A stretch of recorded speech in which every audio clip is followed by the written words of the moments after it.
The game is always in the numbers. It doesn't change.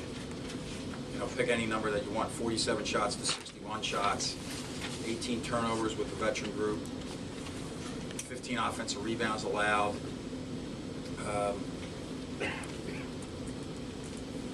68% from the fouling. So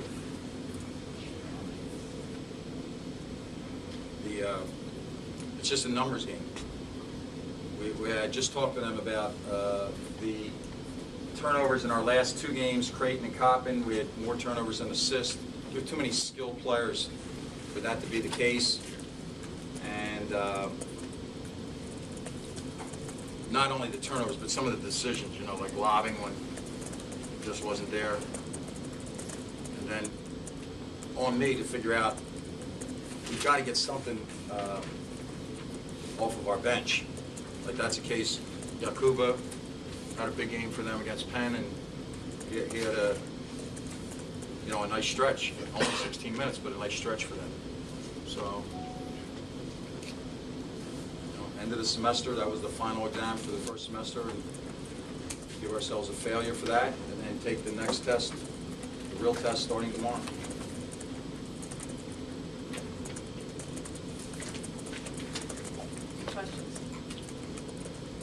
Coach, did you see Halil and his gesture that he gave after he hit the tie-breaking three? I did not, because there was a timeout called, and I saw people coming off the court. I didn't see it.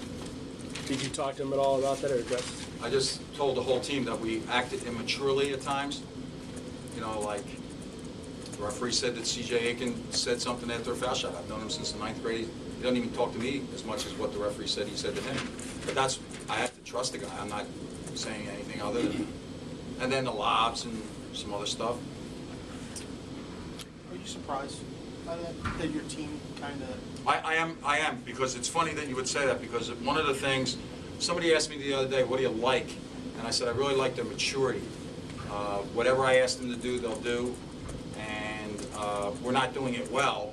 Our offense is hit or miss right now. But I certainly expect even the end. We called a couple of timeouts. We had something that we really wanted to see. It looked like it came open. I'm not dead certain that it came open. We put the ball in the wrong spot. So just some things like that we have to address on the practice floor. Phil, you had a 53-50 lead after Halil hit that three, and then they scored 6 straight after that, and your crowd was kind of getting on Halil. Do you think that was a big factor in terms of them getting momentum? No, I think that seemed to be the way that the game went. You know, one team would get a little bit, and then the other team would come back.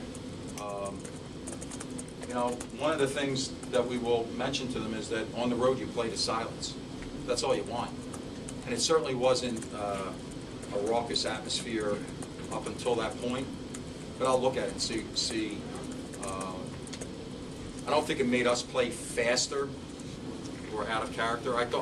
We just made some out of character plays, and plays that were home runs instead of singles.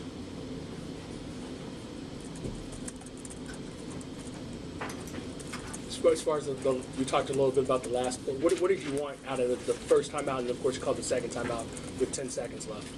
Well, we wanted to try, the first time we wanted to try on a two-man game with Halil and Langston. And then the second time we wanted Tay to drive the ball off of Langston and throw back to him. I thought we could get them to suck in on a dribble penetration and then throw back. And he picked CJ, and that's not where we wanted the ball. So you were going for the three and the win? Well, we would take whatever Langston, I would trust him to make a decision. I think sometimes in that case, guys are reluctant to shoot that, unless you say to them, go for the three. I didn't say either. I just said, look, let's get a bucket here.